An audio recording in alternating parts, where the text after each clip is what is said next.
Good afternoon, ladies and gentlemen, and welcome to our latest edition of San Francisco and Beyond. My name is Tony Hall.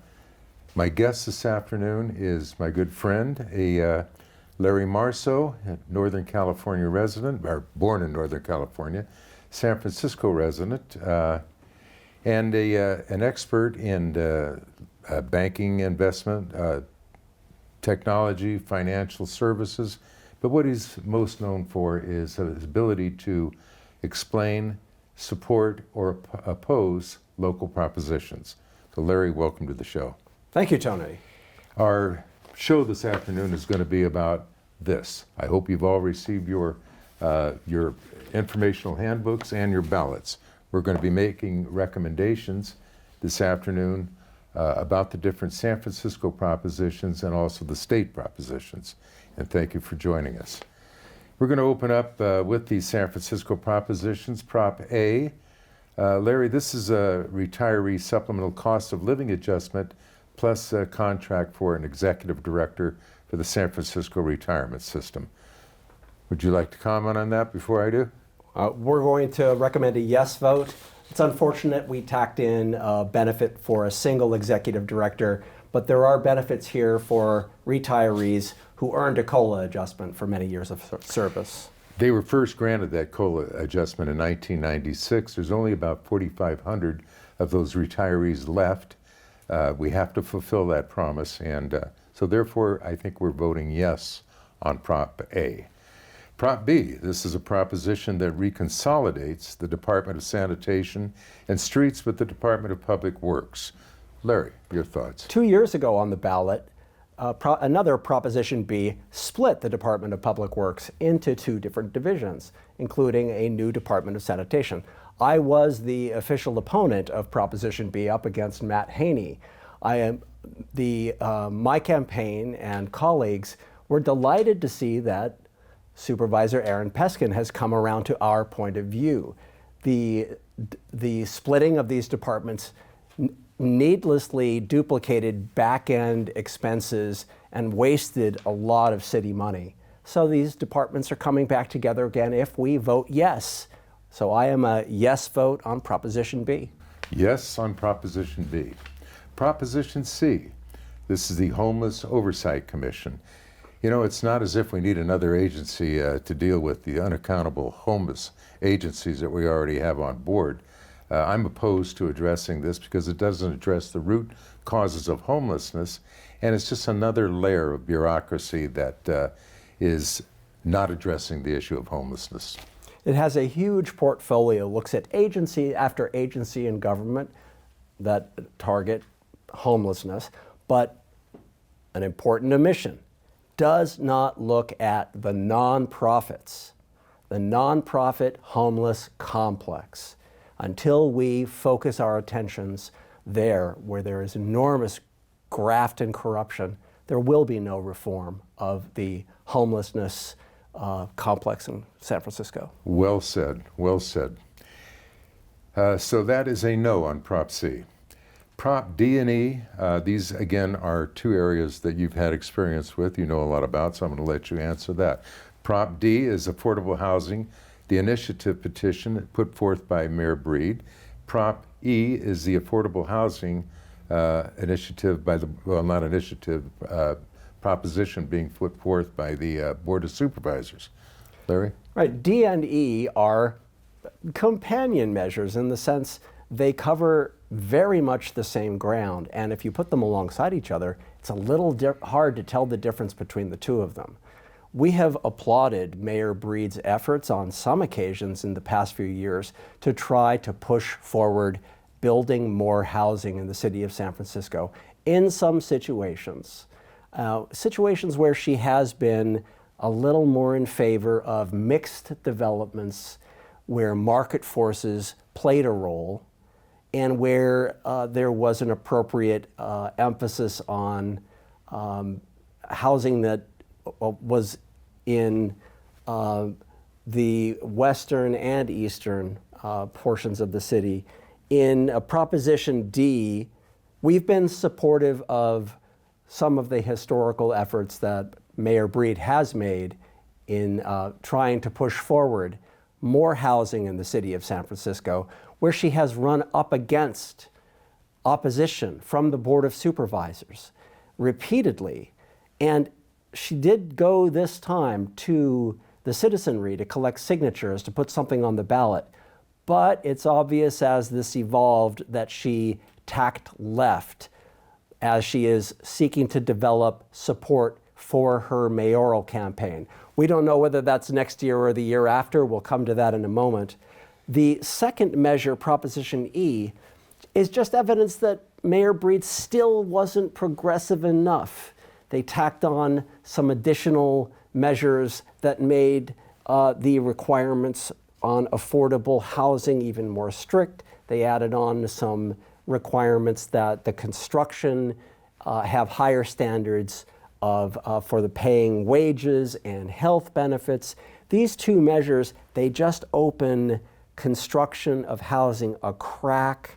They focus too much on a regulated category of housing.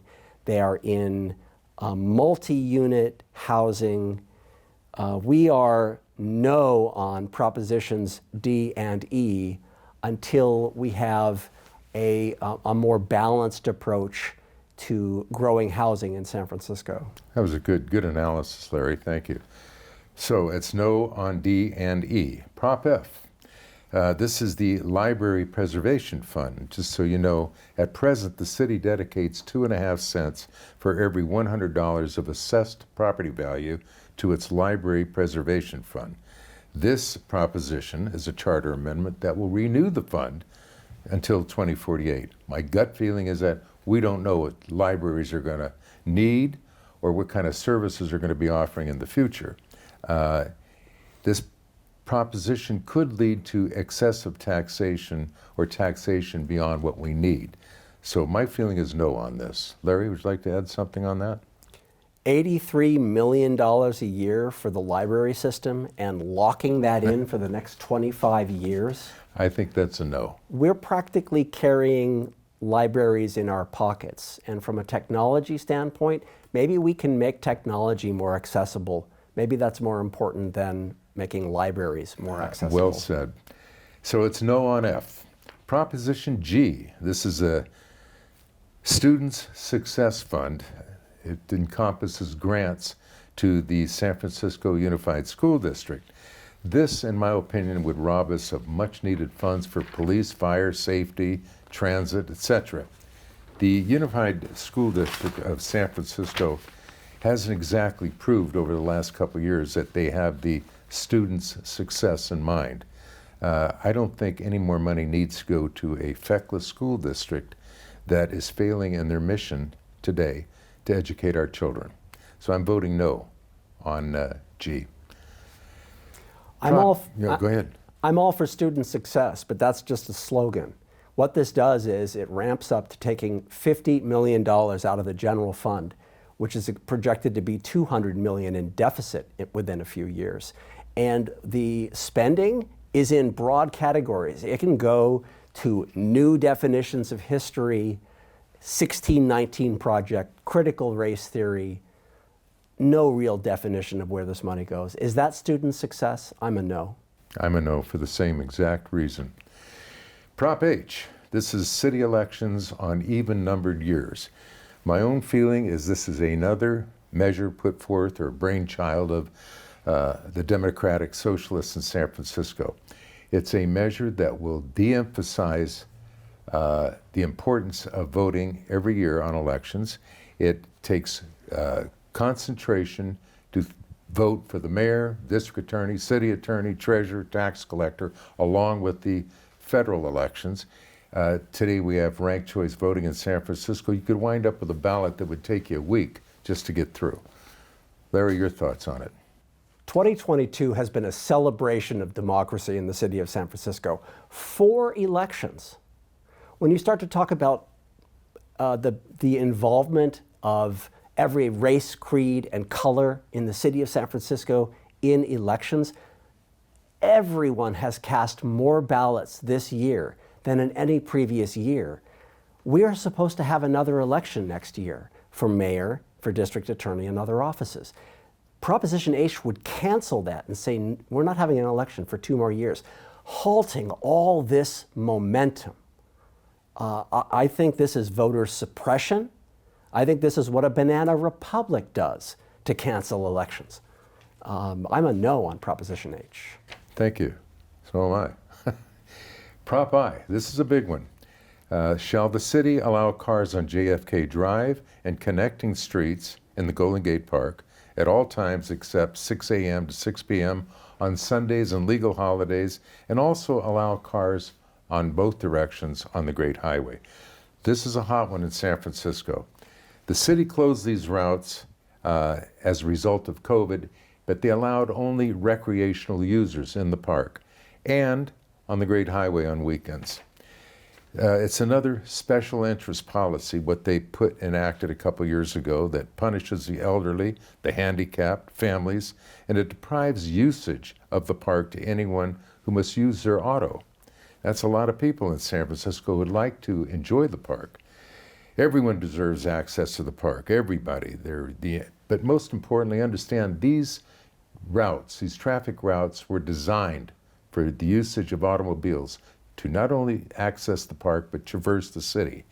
And one last thing I'd like to say, the people who use their autos paying gas taxes for every gallon of gas they purchase, they're the ones who are paying for the maintenance of those roads, not the bicyclists, who we're not against, or the skateboarders. They don't pay anything. So let's start paying the people to pay the freight. Let's start allowing them to use the roads that they're paying for.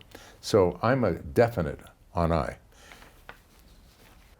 If you vote yes on Proposition I, you reopen JFK Drive. If you vote yes on Proposition J, you close it permanently. That's how these two measures work when they're both on the ballot. So it's important to vote yes on I and no on J.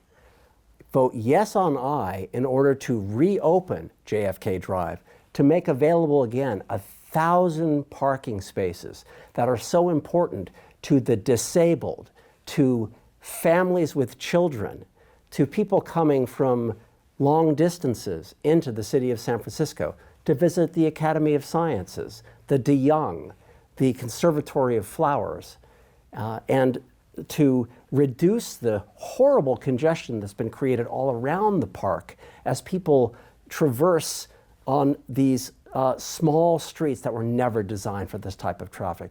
This is the government trying to engineer our lives and just take advantage of what happened during COVID. So vote no on J, the government's measure, and vote yes on I, the people's measure to reopen JFK Drive. I think we can safely say that this J, Prop J, was a trick measure put on the ballot. That's the best way to describe it. So that's yes on I, no on J.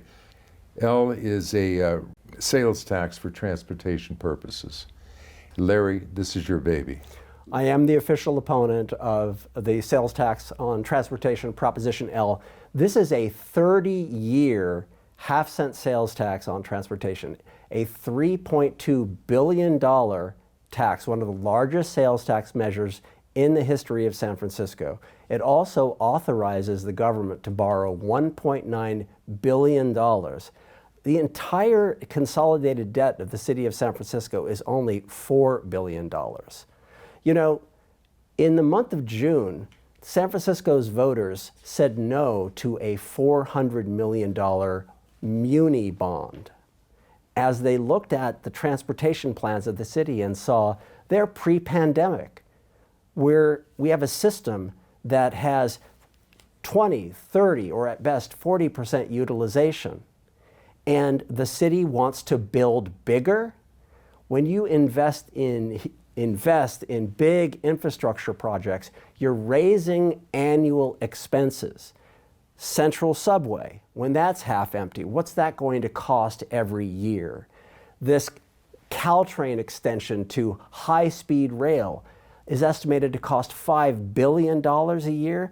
That's not even what it's going to cost to operate every year.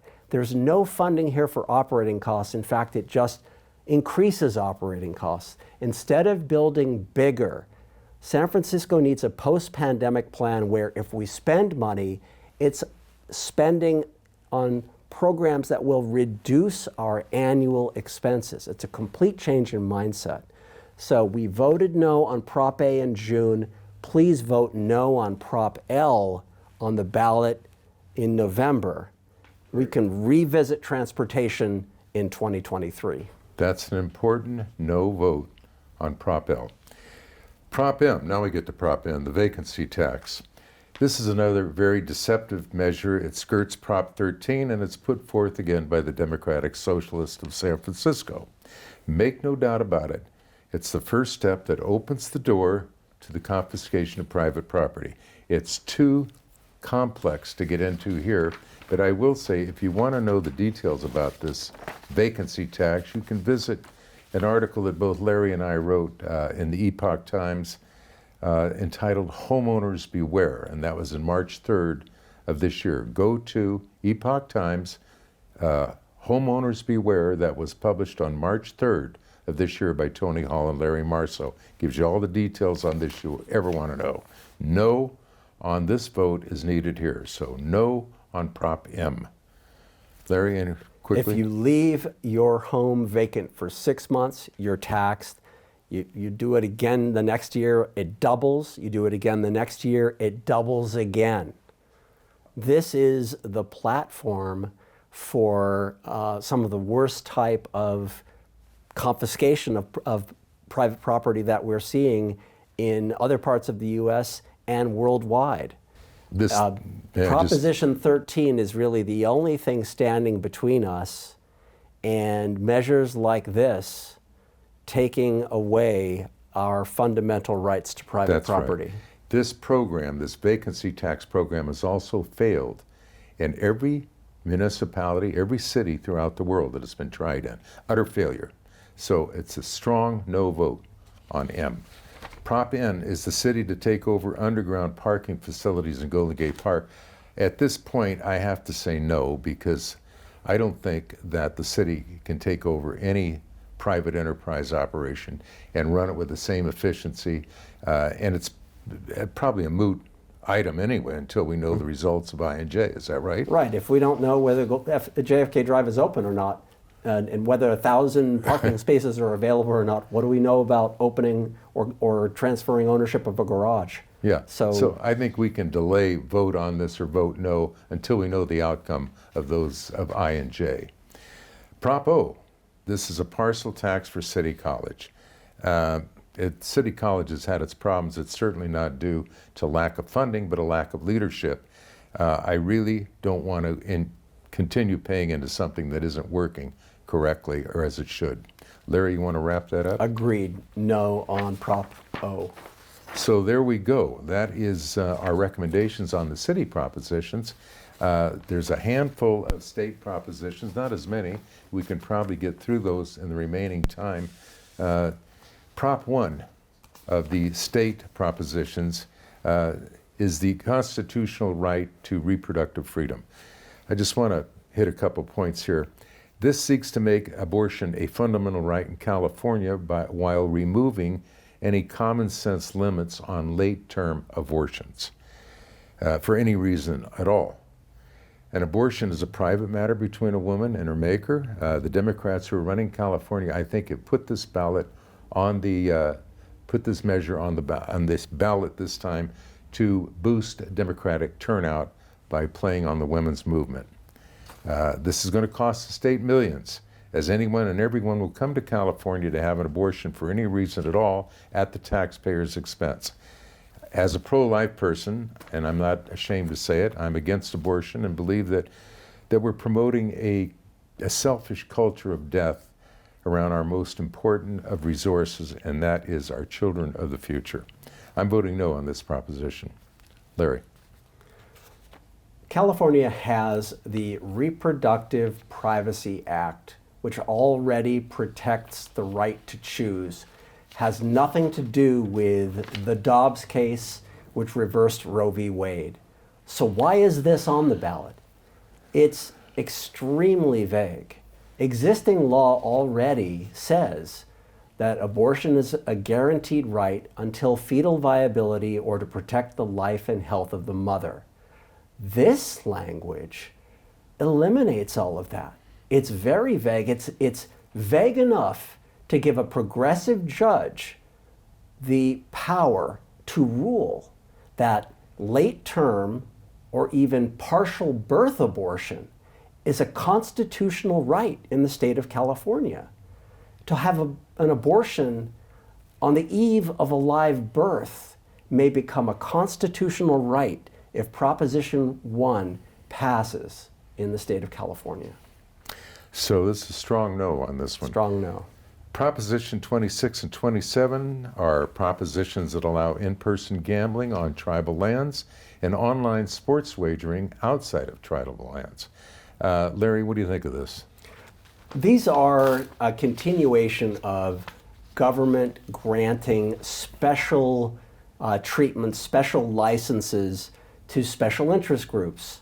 Now, this includes tribal reservations, consultants, and third-party gambling enterprises that work together to enable gambling on reservation land. And now this is extended to online sports gambling that can be done as long as the computers are housed on native lands.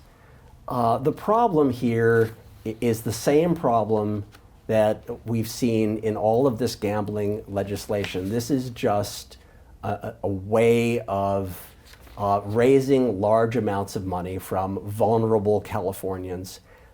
We are not the state of Nevada. We do not have the high standards of the Nevada Gambling Commission, which enforces and highly regulates fair standards in the gambling industry. Here it's what you might call the Wild West. We don't need more of that. If we want to reform the gambling industry, this is not the way to do it. Vote no on 26 and 27. Thank you. Prop 28, this provides additional funding for arts and music in our public schools. This is a kind of a wobbler for me, Larry, because if I was assured that those monies that are being funded or forwarded to the public schools are being used for the right programs, I would say yes. So I'd like a little more assurance. I think arts and music is fine, but I hope this money doesn't go into studying critical race theory or some other kind of brainwash programs. My thought on this is yes, let's try it, but if it doesn't work, let's have the ability to cut it out. Yours real quick, like? I'm optimistic about Proposition 28. My father was an arts and music instructor in the public schools. He created adult education music programs in the South Bay, in San Jose. And you think yes or no on this? well, so I'm going to say yes. Okay, I think I'm with you on that.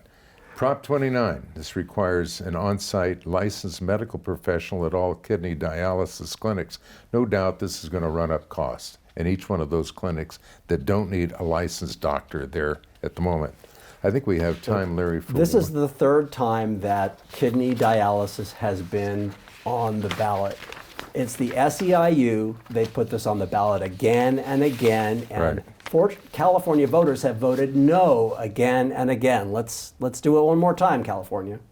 Prop 30, and then I think we'll end up with that because the last one is kind of ridiculous. But anyway, this provides funding for programs to reduce air pollution and prevent wildfires by increasing taxes on personal incomes over $2 million. This is another tax the rich program to make up for the stupidity and corruption and cluelessness of our elected officials that are running California. Air pollution is not an excuse to put forth unproven alternative sources of energy without considering the toxic waste that may result. And lastly, the whole thing about wildfires in California, this is not due to the money that they've been given to fight or have good forest management. This hasn't been happening in California. The money's there, it's being used for other purposes. So my feeling is that no on Prop 29. If I may. Yeah. Prop 30 layers another high net worth income tax on the most successful San Francisco individuals and the companies that they own. It'll drive businesses out of state, all in order to fund electronic vehicles, which are not as clean as you may be led to believe. Prop 31, that's no on 30. Prop 31.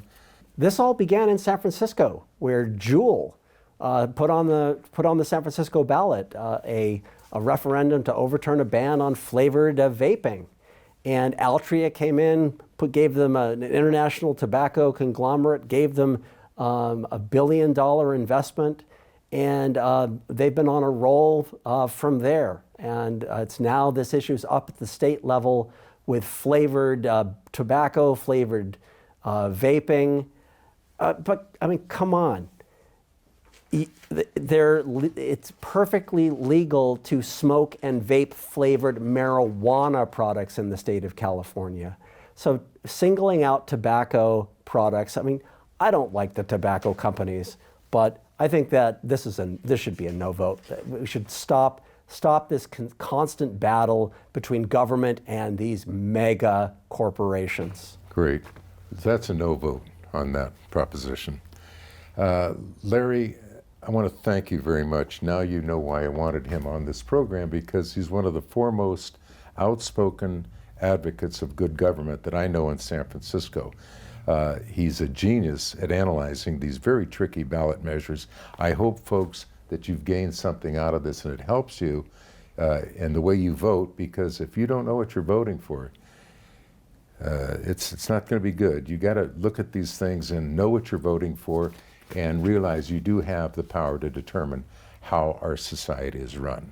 Thank you very much for being with us on this program of San Francisco and Beyond.